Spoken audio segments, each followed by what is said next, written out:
이것은 스승의 목소리이다. 외침과 어루만짐이다.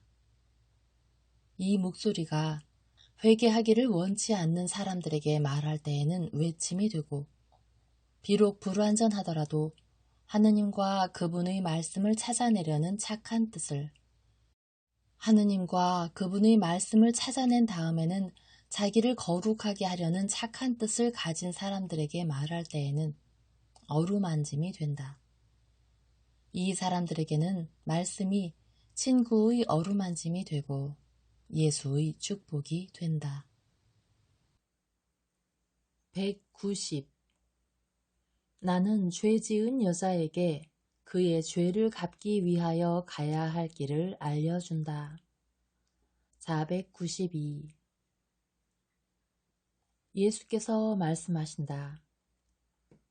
내 감정을 상하게 하는 것은 비난하는 사람들에게 사랑과 진실성이 없는 것이었다.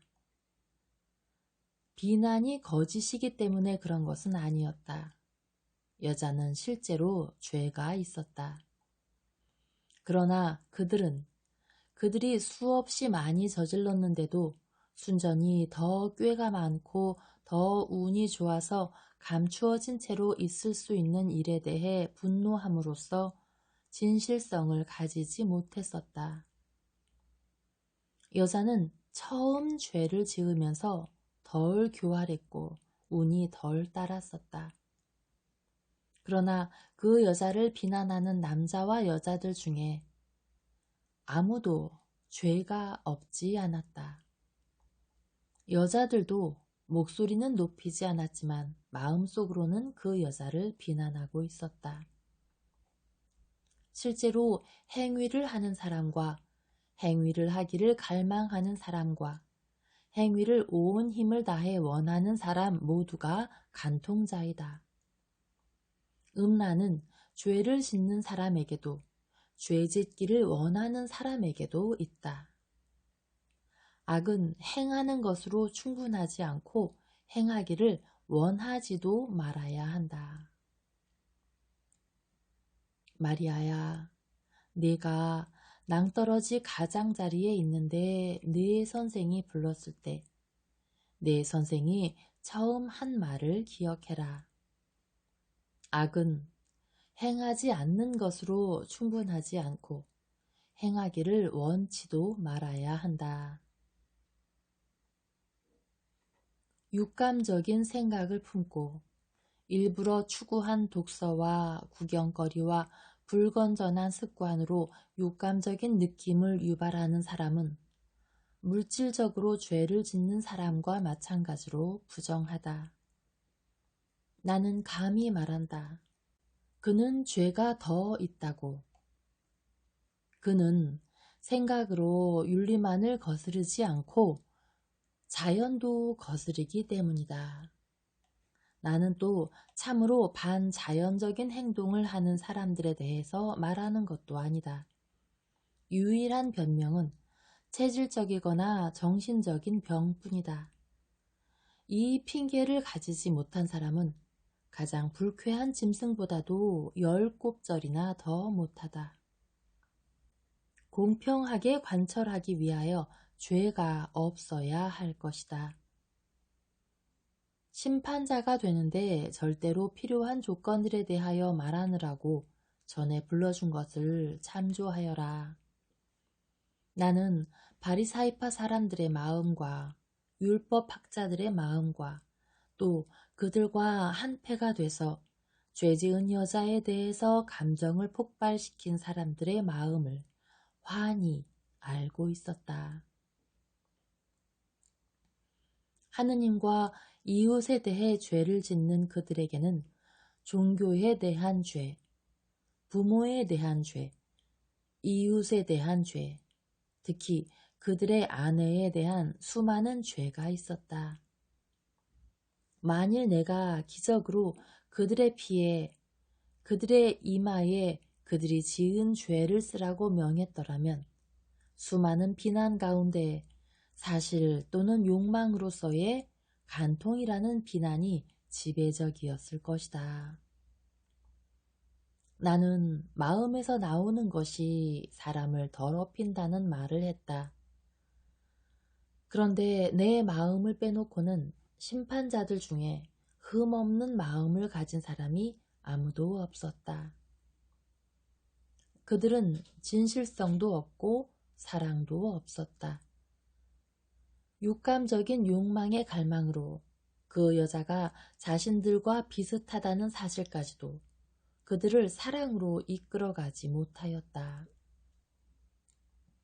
타락한 여자에 대해서 사랑을 가진 것은 나였다. 그 여자에 대해서 혐오감을 가졌어야 할 오직 한 사람뿐인 내가 말이다. 그러나 이것을 잘들 기억하여라. 사람이 더 착하면 더 착할수록 죄 지은 사람들에 대하여 더 동정한다. 죄 자체에 대하여 관용을 가지는 것은 아니다. 그것은 아니다. 그러나 죄에 저항할 줄을 모른 약한 사람들에 대하여 동정하는 것이다. 사람, 연약한 갈대보다도 허약한 메싹보다도 사람은 유혹으로 더 쉽게 구부러지고 위안을 찾아내기를 바라는 곳에 더 달라붙는 경향이 있다.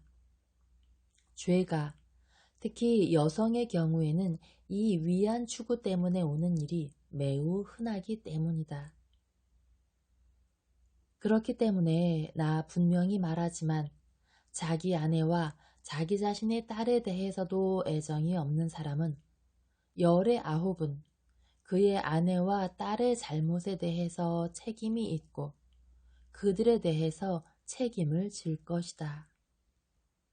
아내에 대한 남편 또는 딸에 대한 아버지의 어리석은 예속에 지나지 않은 바보스런 애정과 마찬가지로 애정이 없는 것이나 또는 남편을 다른 사랑들로 끌어가고 부모들의 자식과는 관계가 없는 걱정으로 끌어가는 자기 자신의 격정의 잘못도 간통과 매음의 원인이고 그러한 것으로 내게서 단죄를 받는다. 그러므로 미개인이나 짐승과 같은 생활로 스스로 품격을 떨어뜨리는 것은 너희들의 큰 자존심을 놀라 소스라치게 해야 할 것이다. 그러나 이 경우에는 유익하기까지 할 자존심을 너희들은 아주 다른 일에 대해서 가진다. 나는 베드로와 요한을 다른 모양으로 바라보았다.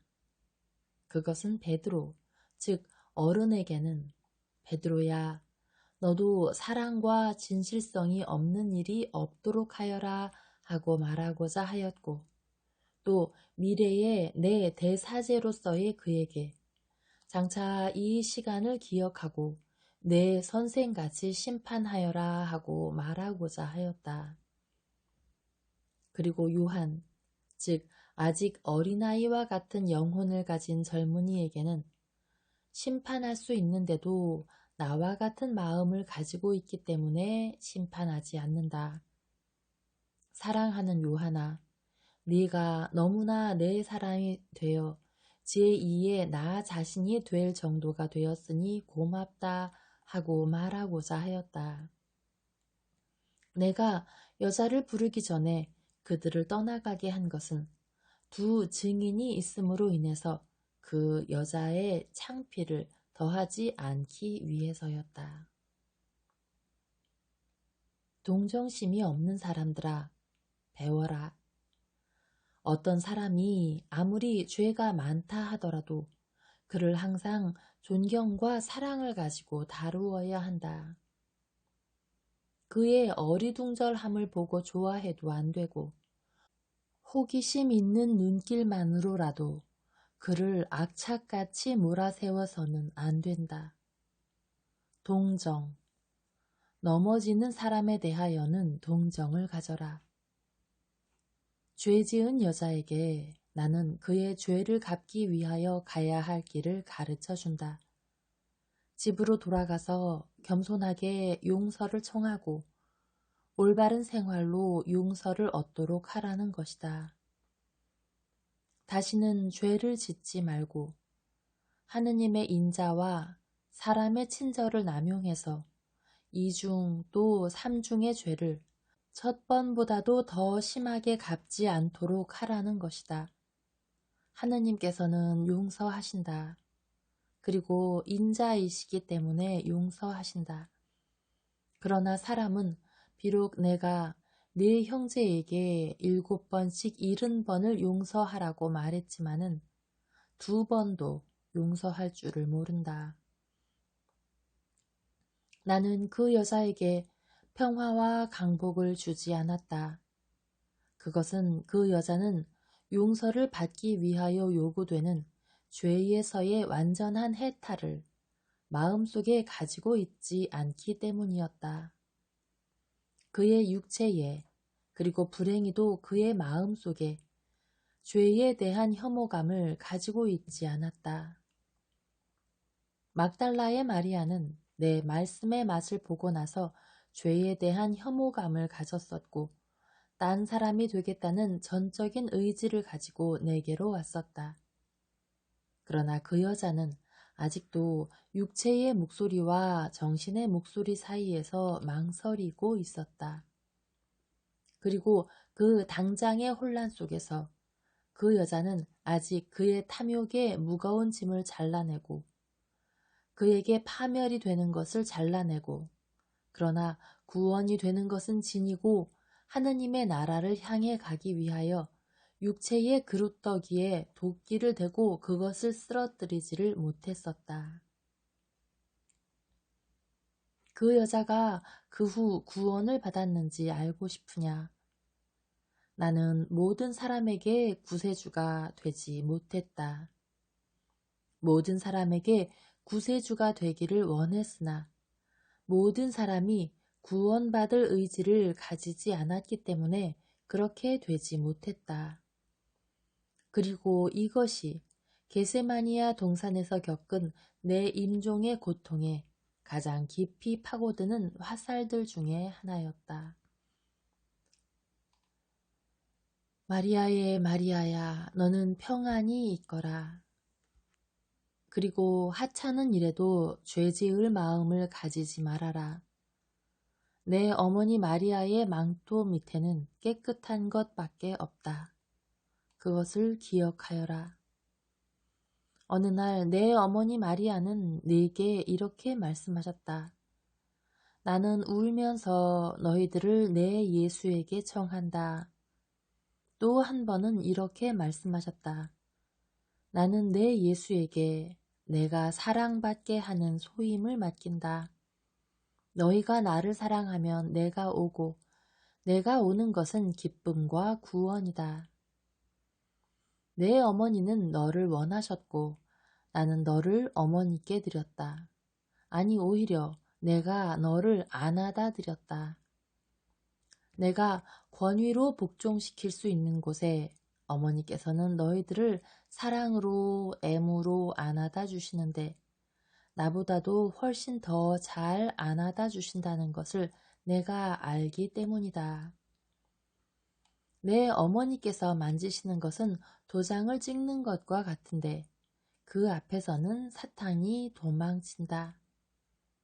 이제는 네가 내 어머니의 옷을 입고 있는데 만일 네가 두 수도회의 기도에 충실하면 우리 어머니의 일생, 즉 어머니의 기쁨과 고통, 즉 내 기쁨과 내 고통을 날마다 묵상하게 된다. 그것은 내가 말씀에서 예수가 된 때부터 나는 어머니와 함께 또 같은 동기로 몹시 기뻐하거나 울거나 했기 때문이다. 그러므로 너는 마리아를 사랑하는 것이 예수를 사랑하는 것임을 알게 되었다. 예수를 더 쉽게 사랑하라는 것이다.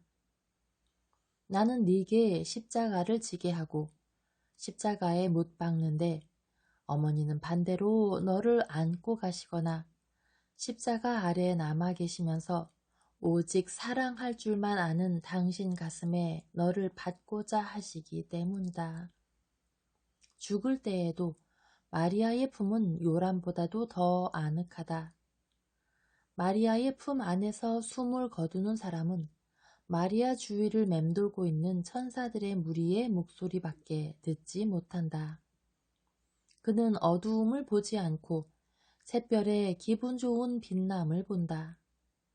울음소리를 듣지 않고 샛별의 미소 소리를 듣는다. 그는 공포를 느끼지 않는다. 마리아를 사랑하는 우리 중에서 누가 그분의 팔에서 그분의 사람들 중에 하나를 감히 빼앗겠느냐. 내게 고맙습니다 하고 말하지 말고 마리아에게 그렇게 말씀드려라. 어머니는 네가 행한 얼마 안 되는 선행과 네가 내게 대해 가진 사랑을 빼놓고는 아무것도 기억하지 않고자 하셨다. 또 그 때문에 네 착한 뜻이 제압하게 되지 못하던 것을 당신 발로 굴복시키기 위하여 너를 원하셨다. 마리아 만세 하고 외쳐라. 그리고 십자가 아래서 어머니의 발 앞에 머물러 있어라. 너는 내 피의 루비와 마리아의 눈물의 진주로 네 옷을 꾸밀 것이다.